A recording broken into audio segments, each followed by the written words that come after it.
സിസ തോമസിനെ എതിർക്കുന്ന സർക്കാർ നിലപാട് ഖണ്ഡിക്കാൻ വാദം നിരത്തി ഗവർണർ. ഡോക്ടർ സിസ തോമസ് മിടുക്കിയാണ് എന്ന് സർക്കാരിന് തന്നെ ബോധ്യമുണ്ടെന്നാണ് ഗവർണറുടെ നിലപാട്. ഡിജിറ്റൽ VC ആയി സജി ഗോപിനാഥിനെ എന്തുകൊണ്ട് എതിർക്കുന്നു എന്നും ഗവർണർ വിശദീകരിച്ചു. VC നിയമന തർക്കത്തിലെ സമവായത്തിനായി മന്ത്രിമാരായ P രാജീവും R ബിന്ദുവും ലോക് ഭവനിലെത്തി ഗവർണറെ കണ്ടു. പ്രശാന്ത് കൃഷ്ണ ചേരുന്നുണ്ട് വിശദാംശങ്ങളുമായി. Prashanth, good morning. തർക്കം തുടരുകയാണ്. സമവായത്തിൽ എത്തണമെന്ന് കോടതി നിർദ്ദേശിച്ചതാണ്. അതിനെ തുടർന്ന് സമവായത്തിലെത്താനുള്ള ശ്രമത്തിനായാണ് ഇന്ന് കൂടിക്കാഴ്ച നടത്തിയതും. പക്ഷേ എന്താണ് കൂടിക്കാഴ്ചയുടെ മറ്റ് വിവരങ്ങൾ? ഈ ഡിജിറ്റൽ സാങ്കേതിക സർവകലാശാലകളിൽ VC നിയമനത്തിൽ ഒരു സമവായം ഉണ്ടായില്ലെങ്കിൽ സുപ്രീം കോടതി നേരിട്ട് ഈ രണ്ട് സർവകലാശാലയിലും VCമാരെ നിയമിക്കുമെന്ന് വിശദീകരിച്ചിട്ടുണ്ട്. അപ്പോൾ അതിന് മുന്നോടിയായി സമവായ ചർച്ചയാണ് ഇപ്പോൾ രാവിലെ 9:30 മുതൽ ലോക് ഭവനിൽ നടന്നത്. ഗവർണറും മന്ത്രി R ബിന്ദു, മന്ത്രി P രാജീവ് എന്നിവരുമായുള്ള കൂടിക്കാഴ്ച 1 മണിക്കൂറിലധികം നീണ്ട കൂടിക്കാഴ്ച അവസാനിച്ചു. മന്ത്രിമാർ ഇവിടെ നിന്ന് പുറപ്പെടുകയും ചെയ്തു.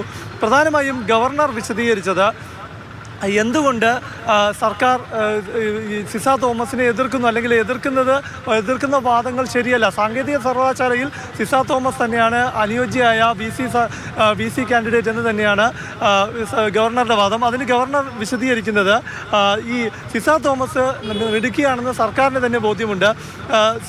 ടെക്നോ പാർക്കിൻ്റെയും ഇൻഫോ പാർക്കിൻ്റെയും CEOയെ തിരഞ്ഞെടുക്കുന്ന കമ്മിറ്റിയിൽ സിസ തോമസിനെ സർക്കാർ നിയോഗിച്ചിരുന്നു. K-സ്പേസ്, ഇക്ഫോസ്, K-ഫോൺ എന്നിവയുടെ നേതൃനിരയിൽ അവരുണ്ടായി. ടൂറിസം വകുപ്പിന് വേണ്ടി ഡിജിറ്റൽ പ്ലാറ്റ്ഫോം തിരഞ്ഞെടുക്കുന്ന കമ്മിറ്റിയിൽ സിസയെ അംഗമാക്കി. സിസ തോമസിനെ സർക്കാർ IT വകുപ്പിൻ്റെ സാങ്കേതിക ഉപദേശക കമ്മിറ്റി അംഗമാക്കി. നയരൂപീകരണ ഉപകമ്മിറ്റി അംഗമാക്കി. അങ്ങനെ സർക്കാരിന് തന്നെ നല്ല അക്കാഡമിക് ബാക്ക്ഗ്രൗണ്ടുള്ള മികച്ച വ്യക്തിയാണെന്ന് അറിയാമായിരുന്ന സിസ തോമസിനെ എതിർക്കുന്നത് എന്തുകൊണ്ടെന്നാണ് ഗവർണർ ഉന്നയിക്കുന്നത്. അതേസമയം തന്നെ ഡിജിറ്റൽ സർവകലാശാലയിലേക്ക് മുഖ്യമന്ത്രി നിർദ്ദേശിച്ച സജി ഗോപിനാഥിനെ എന്തുകൊണ്ട് ഗവർണർ എതിർക്കുന്നു എന്നതിന് കാരണവും അദ്ദേഹം വിശദീകരിച്ചു. സജി ഗോപിനാഥിനെ കുറിച്ചുള്ള വിശദമായ തെളിവുകൾ, രേഖകളടക്കമുള്ള വിശദീകരണം മുഖ്യമന്ത്രിക്ക് നൽകിയിട്ടുണ്ട്. അതേക്കുറിച്ച് പൊതുവായി താൻ പരസ്യമായി ഒന്നും പറഞ്ഞിട്ടില്ല, കോടതിയിലും വിശദീകരിച്ചിട്ടില്ല.